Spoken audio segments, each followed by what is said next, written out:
maybe you could start, Gabe, just by explaining the context of this production, because it was funded by for French TV. Am I correct in saying? Yeah, it was. I mean, I don't know about you, but I'd always followed this French film series, Cinéma de Notre Temps, Cinema of Our Times. There are great documentaries on filmmakers going back to, I believe, the first one was in 1964 and was about Luis Buñuel. Went to his villa in Mexico, and you were there with Buñuel, and he was making his famous Buñuel martini for you. And so it just seemed to me that the whole concept for this movie was in line with that series. You know, Richard Linklater and James Benning playing baseball together. That's about as exotic as Luis Buñuel shaking martinis in Mexico. So that's where it came from. And after I was in Berlin last year, and I approached the two filmmakers, James and Rick. They were both in Berlin presenting new films. On the same night, in fact, Rick was presenting Before Midnight, and James was presenting Stempelpass. Now, I already thought it was kind of cool that both of them were presenting movies in Berlin on the same night. So we got together later that evening at the Before Midnight party and had a few drinks, and I'm like, what if we made this movie in Texas a couple months from now? And both of them went along with the idea. I don't know why. I'm still not sure why. And then afterwards, I flew to Paris so I could meet André Labarthe, who was the co-founder of this French series, because I knew I needed a little bit of money to make the film. So I asked my friend Eugenio, who was friends with André, what André liked to drink, and he said whiskey. So I bought him a bottle of Johnny Walker Black Label, and I knocked on his door, and the rest is history. And so Stempelpass is a 2012 film, and you made the film quite quick then, because it premiered in Venice last year, where it won a prize, of course. And so did it just accelerate at the speed it did because were their schedules both free, and what kind of problems did you run into, if any? Yeah, I knew that you just, in any documentary setting, you just have to go for it, right? You just have to kind of jump in, because you never know if the moment is going to repeat itself ever again. And my intuition told me it was going to be kind of now or never. And indeed, Linklater got so busy with Before Midnight and now Boyhood that it's like, now getting, unless he's like, I'm asking him which Wilco song he likes or something like that, it takes him like a couple weeks to get back to me about anything. And I feel like there's been so much media attention around it. So anyway, it was the moment. It was the right moment to do it. And I knew that I had to make it fast. I had to put together a crew fast. So I just started calling people, and it was my first film, so that it was a huge learning curve for me. But I work well under pressure, and I had a little bit of money. I can say this now. I couldn't say it before, but I had bought a house in Chicago, and there was a fire in the house. A lightning storm hit in the house, and I got quite a lot of insurance money. And I used that to have the confidence to say, well, at least I'll either have a house at the end of this, or I'll have a film, or maybe I'll have both. And at the end, I had both. So. You mentioned that it was your first feature-length film. You've been a prolific critic in your own right, and a writer, and an enthusiast and cinephile. How of a logical progression was it for you to move into making films? Yeah. And I think it was a very logical progression. I think everybody should try it. I think you should try it. I have. You have? Yeah. Oh, wow, okay. All right, that's for next year, Mike Pattinson screening. I think for me, it's always about learning new things and about being open to new experiences and learning about the things that we're dedicated to. So at the same time as I was finishing this movie, I was also finishing editing my first book along with Neil Bhaskar, who's seated here in the front row. And I'd say don't try that at home. Just never try to finish a movie and a book at the same time. It's trouble. Yeah. But this, because of the nature of the Yeah. documentary, it could have been a book, I guess. It could Yeah. have been an extended conversation. That's a And what I good point. find very interesting about it is that you've decided, or for a reason, to eliminate yourself from the film. You're not in the film. And it strikes me almost as if Richard's acting as your kind of surrogate, whether that was deliberate or not. And perhaps you could say a few words about that. Yeah, I mean, I just thought of ways to make my life easier, and that was one of them, to have Richard Linklater be the interlocutor instead of me. And so that worked out, I think. You know, both of them, they both work as, alternate interviewer, interviewee. And so that meant I could just, kind of fall to the background and just be, fly on the wall. And I think that was my approach. I just sort of wanted to be respectful of what they had to say and their intentions, and just let them speak for themselves, basically, with very little intervention. And in my critical work, I guess I've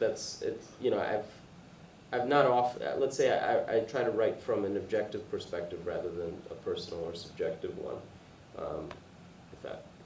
If such a thing even exists. I mean, I think a lot of me is in the film, but that's maybe important for me. It's not so important for you. And was that always going to be the case, that you weren't going to be in the film, or does footage exist of you intervening more? Well, there are multiple iterations in my mind. Like in one iteration of the film in my mind, there was a baseball game, like an actual baseball game with Matthew McConaughey and Ethan Hawke and Wiley Wiggins and all these other people, and of course Matthew McConaughey would take his shirt off, as he always does in every film.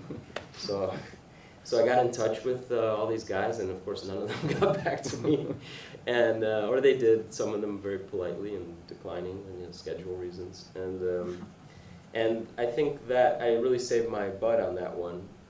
Because it's really hard to actually stage a baseball game. It's, to actually film a baseball game with only 2 cameras and a limited amount of time, that would have maybe been, a bad move for this film. So we just kind of simplified things, but I don't know, it became, every film, I think, or anything you do, you're just confronted by the limitations of that thing, and then you work within those limitations, and you're either going to work well within those limitations, or you're going to work badly within those limitations.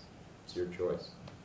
One limitation that you actively embraced is editing. You edited the film yourself, and it's very interesting that you... Again, because no one would do it for me, and I didn't have any time, so that was like... I wanted to kind of finish, let's say I started editing, and then I edited a trailer so that I could make back the insurance money, and then once I got there was a co-production structure for the film, so I could pay myself back and pay the various people who were working for us. Then it still during that whole process, it was apparent to me that it was me. I was going to have to carry the film forward, keep carrying it forward as your first film and all this stuff. And then we got the film, based on our first cut, we got the film into Venice, and then we had about a month and a half to actually finish the film, which means, color correction, sound mix, final edit, all that stuff. And there were 4 guys in Portugal who helped me do that. It was August, and I was in France. And if you know anything about France in August, you know that nobody works. Basically, Paris closes down, and no one's going to work for you, and definitely they're not going to work cheap. So I called the producer in Portugal, and I said, "Can you help me out? We got to finish the movie. It's going to be in Venice." And he said, tomorrow I'll tell my guys that they can't take a vacation, that they're going to have to stay and help you finish your movie." And they did. They were happy to do it, but I think by the end of the summer they had lost all their girlfriends. A pity. It was worth it though. Yeah. Staying with the editing and the structure of the film, because obviously it's a very conversational rhythm, and to what extent did you direct the conversations themselves, and have this trajectory to work towards the James arriving and being greeted by Rick and then leaving, departing? Yeah, like I said, I mean, I intervened as little as possible. I didn't have to, I mean, Once in a while, I got into a couple of fights with my cinematographer because he was moving the camera too much, and I'm more of like a minimalist. You know, I just like the camera to just stay there. But he gets bored. He got bored, and so sometimes I would write on a little piece of paper. I would say, "Stop moving the fucking camera," and that was about all the intervening I tried to do. Were you always going to work with Edward Grau, your cinematographer? Was he your first choice? You know. No, my first choice would have been, I don't know, William Lubchansky or something, you know, like somebody who's completely inaccessible to me. But Edward, you know, I'd had a few beers with him, and the system, like, down to everything was trying to get people drunk and say yes. So Edward just happened to like alcohol more than the others. Susceptible. Do we have a question from the audience, perhaps? Do you have a favorite Benning film? I bet you do. My favorite is Deseret, 1994. Oh yeah, that's a good one. Very, very maximalist film. And I was surprised actually, because it's the second time I've seen the film now, second time, that it doesn't feature in the film. It's more about... It does, in fact. You missed it. Yeah, at the very beginning, there's just very beginning. two brief clips from it. And in the beginning montage, yeah. That moves into kind of my next question, because obviously it's very difficult to make a montage of Benning's work and give justice to the films themselves, because a lot of them are very minimalist and landscape oriented. But the Linklater montages at the end are very effective. It's almost like a video journalism, if you like, this kind of critical thing that you're drawing attention to this auteur concept, just by using the films themselves and repurposing them and juxtaposing certain things. Did that require much? I mean, did you have any reference points, and do other people do that who you kind of admire?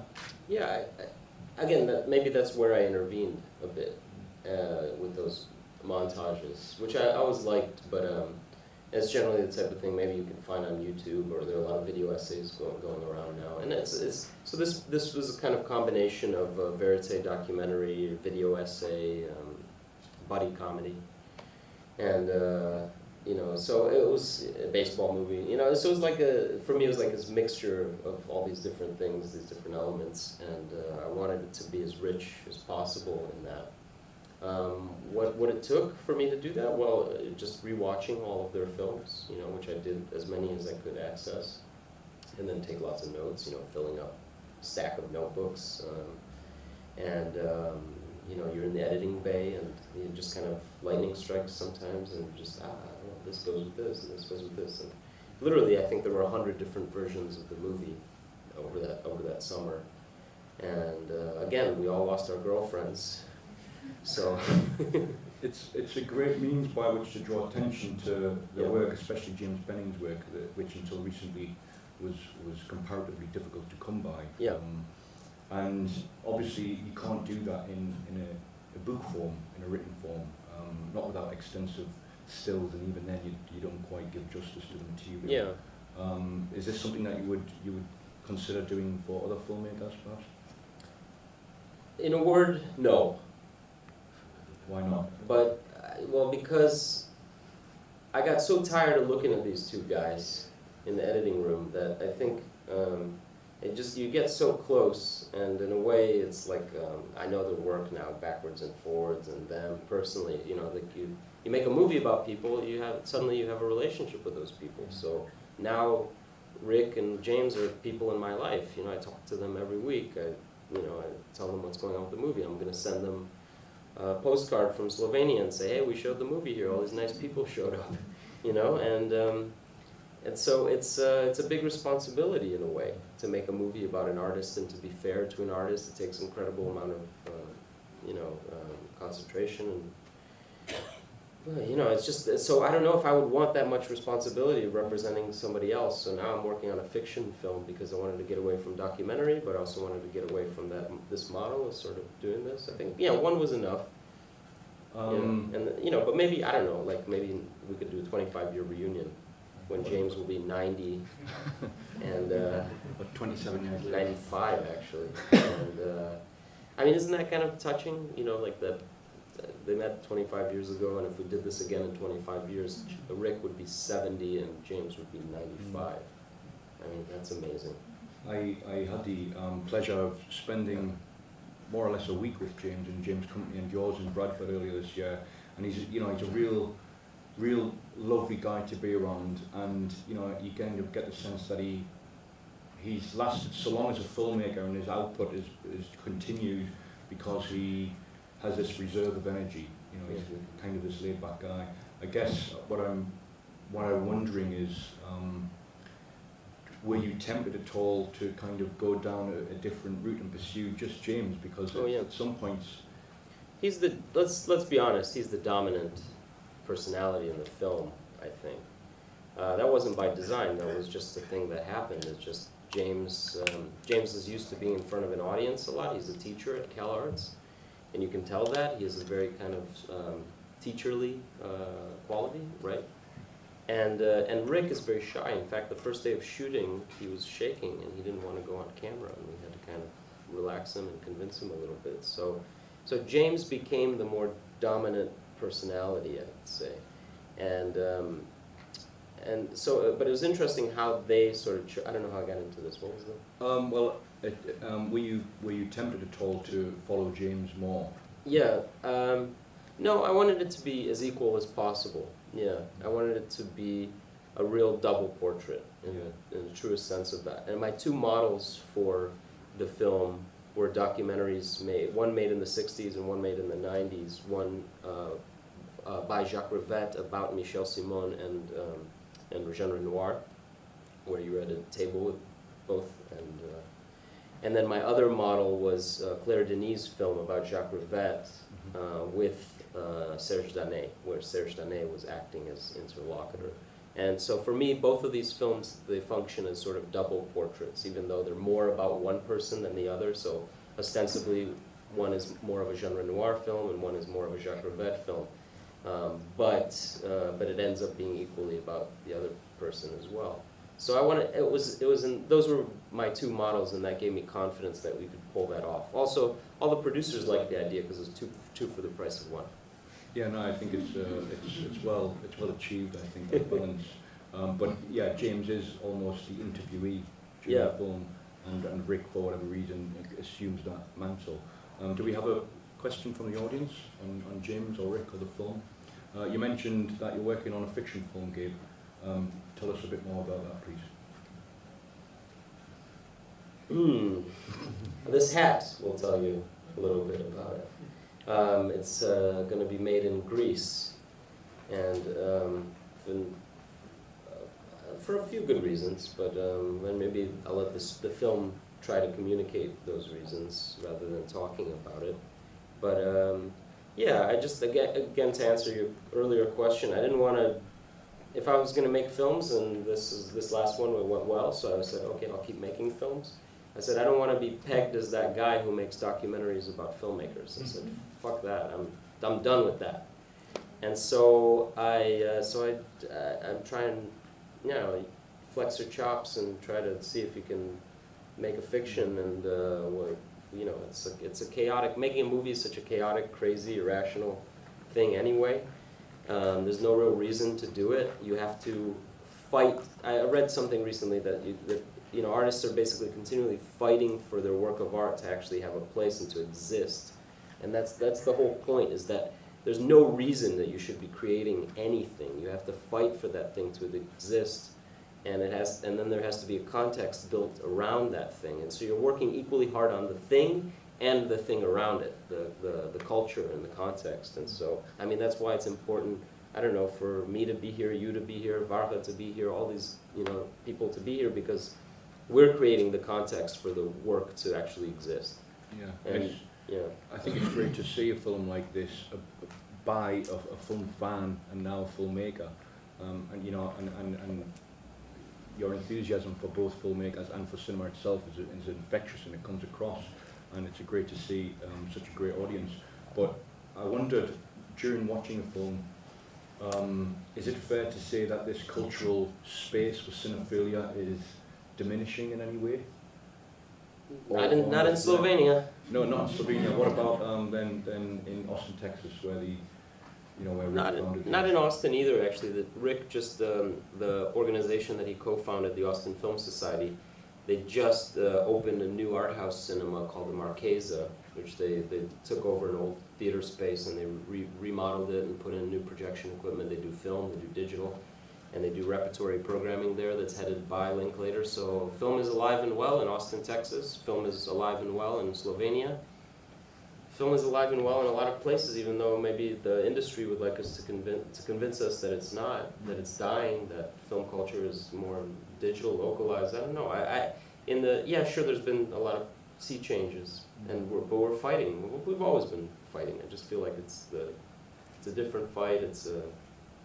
I don't know, but no. I mean, film culture is alive, man. Yeah, I agree. But although having said that, I'm here because I'm from a place in England where cinephilia isn't quite as prevalent as it is in Izola. I was wondering about the white building towards the end of Double Play, and when James Benning mysteriously edges along the side of it and then disappears. Oh, it's the Lyndon B. Johnson Library at the University of Texas, Austin. So, in the States, we have this ridiculous thing where taxpayers have to pay for a new library to be built every time the president serves out his term. So soon we'll have the Barack Obama Library in Chicago, Illinois. Come visit. I'm not familiar with the building which you speak. Is there any windows in the building? Because Yeah. How far up did it begin? Because I was wondering, like, what is this building? Just a huge bunker, just classified CIA doc. Nobody's actually been inside the building. Perhaps Benning was trying to break in. Coming back to the short film that we watched before Double Play, Chicago Loop, is it the fastest film ever made?